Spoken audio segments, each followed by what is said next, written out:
kirsak, magazinga kirsak, qizingizmi? Yur qizim deb aytishdi. Shahnoz opa, manacha ko'pchilik sen mumiyoga tushib ketganmisan deyishadi-da. Yoshligingizgami? Yosh ko'rinishingizga? Sinfdoshlarim ko'rdingizmi? Samarqandga borganimizda bittasi bilamanmi? Yo'q, bular sinfdosh. Men ancha yosh ko'rinaman bundan. Sinfdoshga o'xshaylar-da, lekin baribir ana yoshinglar почти bir xilga o'xshaydi. To'g'ri, men sizni alohida ko'rsam balkim undan ham yosh. Lekin boshqa o'tirib qolgan qiz deb o'ylaysiz. Magazinga kirsak, qizingizmi? Yur qizim deb aytishdi. Ko'rdinglar, qanaqa sotish madaniyati ham bu bitta nozik masala o'zi tegida. Shunaqa qizlar. Yo'q, o'shanda ko'rsatdinglar. Ha, dedim, indamay o'tib ketdim. Ko'pchilik indamaydi. Ha, yo'q, endi ana nima dedi. Hamma har xil, to'g'ri, lekin o'shalarning holatiga ruhiy holat sabab. Mana shu ko'rinishiga, o'sha ko'rinishga ruhiy holat sabab.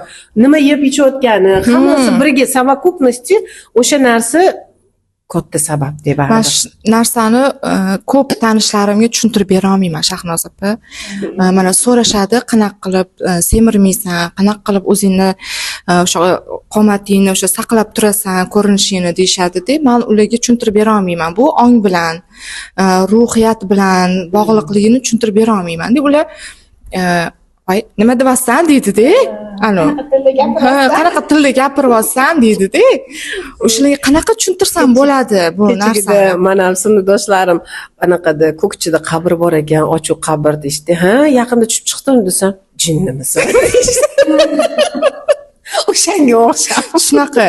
Endi to'g'ri bu balkim solishtirib emas, lekin qilayotgan ishingiz hammaga ularga g'alati, u til bilan gapirish g'alati. Xuddi kosmos tilida gapirayotgan. Ha, boshqa tilda gapirayotgandek. Men o'zim hamcha yaqin-yaqinda shunaqa boshqa gapirib, bular g'alati tilda gapirar ekan, men eslayman-da. Anaqa Sevaraqda uchrashuv o'qiganda borganimda hamma g'alati gapirgan. Nima g'alati tilda gapirar ekan? Men o'zimga shu payt g'alati ko'ringan. Qarang. O'sha yerda ovqat g'alati ko'ringan. Baliq edi-da. Esimda yo'q nomi. Lekin hozir o'sha joyda men yashayapman. Daradimsa kerak. Balki. Hali aytgan gapim, lekin qarang, biza o'zimizning tilimiz bor, Durdona aytadilar, odam tilida tushuntiringlar deylar-ku. Endi qaranglar, sizlar anaqa Durdonaning darslariga birinchi kuni kelganimda, menga ham вообще boshqa tilda gapirayotgandek bo'lganlar Durdona. Men bu hozirgi har xil terminlar bor, sizlarning o'zingizlarning kasblaringlardagi. Ular men uchun qanaqadir kosmos bo'lganda, 2 hafta ketdi-yu hazm qilishimga, keyin 3-haftadan sal ani vnikat qilishni boshladim. Xuddi shunaqa biza ham ani boshqa umuman xabari yo'q ayollarga gapirsak, balki umuman ularning tilida gapirmaymiz, biza ular uchun jinniga o'xshab ko'rinsak. O'sha shunaqa deyshadi-da. Nima deyapsan? Bor deyshadi. O'sha ruhiyat bilan, o'zini ongi bilan ishlashni aytsam. Menda ham o'zi birinchi boshlaganimda menga ham ana yumshoqlik bilan, sen yaxshisan, sendan ana yaxshi qilib tushuntirishganda, o'zi sekin-sekin o'shanaqa tushuntirishingiz kerak ekanda. Go'da hamma ham tushunmaydi. U misol uchun kashani foydaliligini siz bilasiz-da, bolangiz bilmaydi kashani foydaliligini.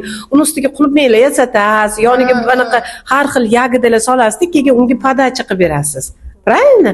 O'shanaqa qilib berishimiz kerak. O'zi любой ayolga. Uning uchun anaqa onaning holati ham ruhiyati baland bo'lishi kerak-da. Men yaqinda anaqada eshitdim-da. O'zimning bolamda ham qat'iy doktorga borsak, birinchi dieta yozib berardi. Menga dieta qilish вообще yoqmasdi. Dieta ovqat qilish ham yoqmasdi, dieta qilish ham yoqmasdi-da. Ish aytganingizdek. Bu payt men ham bilmasdim podacha qilish. Hozir baribir yemaydi bu degan narsa miyamda turardi-da. 100%. Lekin vaqt o'tib bildimki, yo'q, dieta qilish вообще qiyin emas. Разнообразно kiritsangiz, to'xtatmasdan dalshi o'rniga o'rin almashtirsangiz oson bo'lib ketadi-da. Lekin uning uchun aytganingizdek bilim kerak. Dieta bilan to'g'ri ovqatlanish farqi bor edi, bilasiz. Dieta bu misol uchun sahr kasalliklari, oshqozon kasalliklarini, stollarini, nomerlari bor. O'sha dieta bo'yicha. Siz gapirayotgan, men gapirayotgan narsalar, bular to'g'ri ovqatlanishga kiradi. Bular dietaga kirmaydi. Bular oddiy ovqatlar, faqat uni to'g'ri ratsionda o'sha oqsilini, kletchatkasini vaqtida berish, qanchadir suv ichish, bu to'g'ri ovqatlanish kerak. Dieta u kasallik uchun, ya'ni uni farqini bilish kerak. kasallik, u ham og'ir kasal, ujani boshqacha bo'lib qolganda, meditsinskiy faktor bo'lganda, o'sha spetsialniy больницаlarda yotganda, siz qaysi dietani stoldasiz desa, ana u diyetada. Biza targ'ib qilayotgan narsa, biza ayollarga aytayotgan narsamiz bu sog'lom taomlanish, sog'lom ovqatlanish. Biz dieta targ'ib qilmaymiz. Sog'lom ovqatlanishda qarang.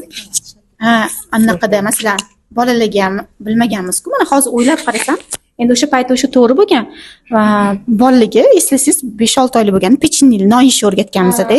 Lekin men yaqinda bitta profil ko'rib, endi o'zimni sohamga bo'lgani uchun qiziq bo'lib kuzataman-da. Chet elda bolalarga o'sha 5-6 oyda mana shunaqa to'g'ri tayyorlik qoidasini qilib yashar ekanda. Mamincha go'shti, kokretlari ham har xil anaqa figurkalarda pishirilgan. Mamincha salati, mevasi, yana nimadir bor-da. O'shani paparyat yeb chiqyapti bola. Boshida ipirsiq qilib tashadi. Qo'yib berar ekan. Mamiklari kir bo'lsa ham o'shani bir yerga yogurtlarni qo'l bilan yeyapti. Hayot bilan tanishyapti o'sha. Menchi prosta qoldim-da, lekin o'sha paytdagi ongimda meni unga sabrim chidamasdi-da. Bola toza turishga. Menda hozir u o'g'lim 27 yosh, ikkinchi o'g'lim. Uni Italiyada tuqqanman-ku. O'g'lingiz borga o'xshaysiz. Ikkinchisi Italiyada tuqqanman. Menga o'sha paytda aytishganki, где-то 6 oy bo'lganda, даже undan oldin spetsialniy yulduzchali makaronchalar bor. O'shani pishirib berasan deyishgan. Baluchalar bor deyishgan, pyureli balular bor. Endi hozir bizning hayotga kirib keldi, lekin hozir agar orqaga 26 yil orqaga qaytsangiz, u paytda bunaqa narsa yo'q edi.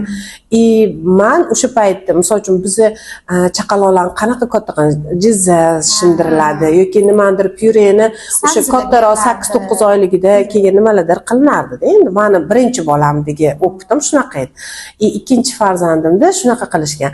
Balu ber deyishgan, zukkini ber deyishgan, sabzi hammasini o'sha menimcha 3-4 oyda, 6 oy emas, 3-4 oyda ozgina-ozginadan bir qoshiq pyure qilib hammasini berardim. Bir qoshiq pyuredagi o'sha narsalarni aralashtirib farzandimga o'sha taomni berardim. Ya'ni bu onani nimasidan sutidan tashqari. Qarar ekanda, demak, onani gramsiga. Mana bizi paytida, men bolalarim yosh paytda o'sha to'g'ri edi. U xato emas edi.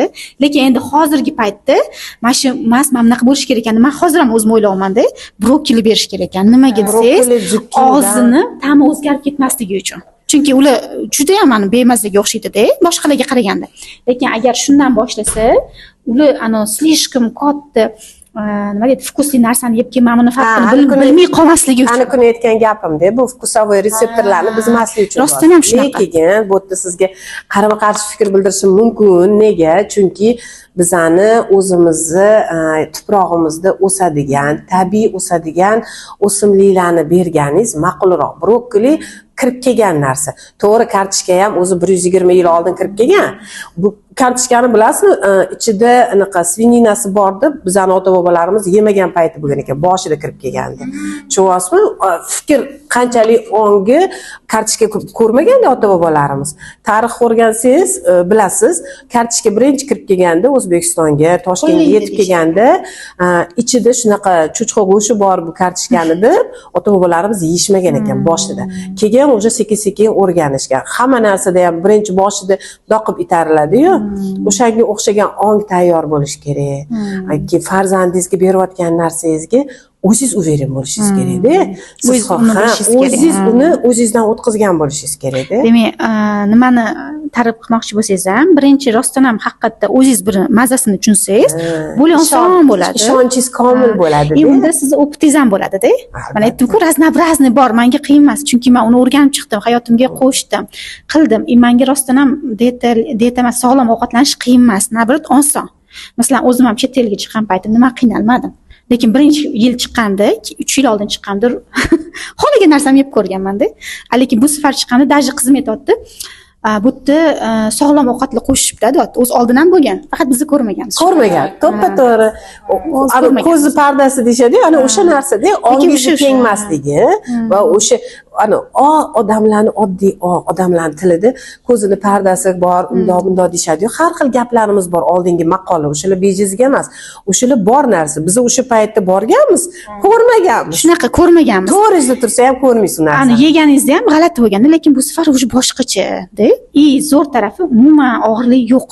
Endi Chunki normangizni yeyapsiz. o'zingiz bilasiz-ku, 3 yil oldin borganingizda g'alati ko'ringan mazasi. Ungacha siz kolalar ichganmisiz?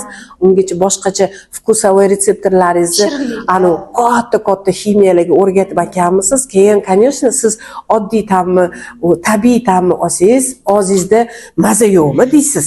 Men sizga o'shani boya shuni aytmoqchi edim, bolachalarga. Birinchi nimaga oddiy kichkina mana bunaqa brokoli, gulkaramlar berishar ekan? Chunki vkusovoy retseptorlari boshqalarni yeb bloklanib qolmasligi uchun. O'shalar lekin o'shalar rosa foyda. Qovoqlar bor-ku. Qovoqlar rosa foydali-da. Lekin nimagadir boshqacha o'sha pechenyelardan ko'ra, nabrot buni yeyish полезнeyroq ekan. Keyin bitta narsa aytmoqchiman. Men o'g'limni где-то 3 yilmi, 2 yil oldin anaqa degan, o'ti dimlanib qolganda, o'sha paytda aytganki, buni anaqa parnoy ovqatlar bergin deganda, ko'chadagi narsalarni berdirmagin degan. Maktabga men o'zim narsa pishirib berib yuborardim yoki nimadirlar mumkin bo'lgan narsalar berardim. Yogurtlar, bananlar berardik-da. O'sha bolani ishtahasi zo'r ochilib ketgan. Anaqa vaqtda ovqatlanib, vaqtida anaqa qilgan uchun, tashqari narsani yemagani uchun vesam olgan. Men o'ylardim yoshligimda, bolalarim kichkina paytda agarda anaqa pechenye nonli bersa, bu tezroq semiradi deb o'ylardim. Na samim jil unaqa emas ekan. Sog'lom ovqat yeganda ham bola kerakli vesni o'zi bilib qo'shar ekan. Ha, tabiatan o'zi qornim ochdi deb o'zi yetar ekan. Chunki yugurib kelardi maktabdan, qornim ochdi. Poylamaganmiz-ku. Biz poylamaganmiz-ku. Misol uchun qornini ochdimi, ochmadimi beraveramiz. Endi biz yesa soat deb o'ylaymiz. Shunaqa o'ylar ekanman. Ko'p yesa, ko'p semiradi, o'shanda sog'lom bo'ladi. Endi ham programmada oldingidan misol uchun ochiq qolib ketgan payt bo'lgan. O'sha ochiq qolib ketgan paytlarda yesa endi sog'lom bo'ladi degan ota-bobolarning fikri bo'ladi. U baribir nasldan naslga keladi, u gen orqali. Shunaqa qarashlar, iqrorliklar baribir bo'ladi-da. Demak, har bitta narsada aybdorlikka kirmasdan o'sha paytda o'sha narsa to'g'ri edi deb sekin-sekin izlanish kerak ekanda bu narsalarga kelish uchun. Mana bularni ham mana mumiyoga tushib ketgan odam aytsinlar. Siz nimaga? Mani sirim o'sha ruhiy holat ong bilan unaqa albatta. O'zi odatda men gazli ichmayman. O'zi odatda ichmayman, lekin yaxshi ovqatlanaman. Unaqa yemayman emas. Men semirishni o'ylamas ekanman. Fikrlagan bog'liq ekan. Men shuni yesam hozir semirib ketaman, ves olaman deb o'ylamas ekanman. Ana aytishadi-yu, san zararli ovqat zararli emas, sani zararli fikring zararli deb. Men qonim to'yish uchun yerkanman. Yo'q. Ana aytishadi, men yashash uchun yemayman. Yo'q, yeyish uchun yashamayman, yashash uchun yeyman. Ana, voy hozir shuni men yesam semiraman desam, o'sh semirarman. Men o'sha narsani o'ylamasam, fikrim boshqa narsada bo'lar ekanda, yeyveraman narsa. Lekin gazlilar yemayman, ichmayman. Qarang, Durdodani qizi deyishibdi sizni. Endi buni ham baribir qanaqadir sekreti bor, o'zidan o'zi bo'lmagan bu narsa deb. Baribir erim sevsa kerak juda yaxshi. Qo'shiling. Allah kesin qoladi deb tursan. Xullas buni ikkinchi qismini ham olamiz. Yana bizga nutrisologmi, anaqa qilib beradigan, buni ochib beradigan mutaxassis kerak ekan. Nilfarmi dotini nutrisolog. Yana bitta sekretini bilaman men buni. Yosharib, ongi bilan bog'liq deb o'ylayman. Shunaqa. O'shani ochmoqchimiz edi hozir. Ozg'in odam yo kasal bo'ladi, yo zahar bo'ladi deyshadi-yu. Zaharligi ham bor.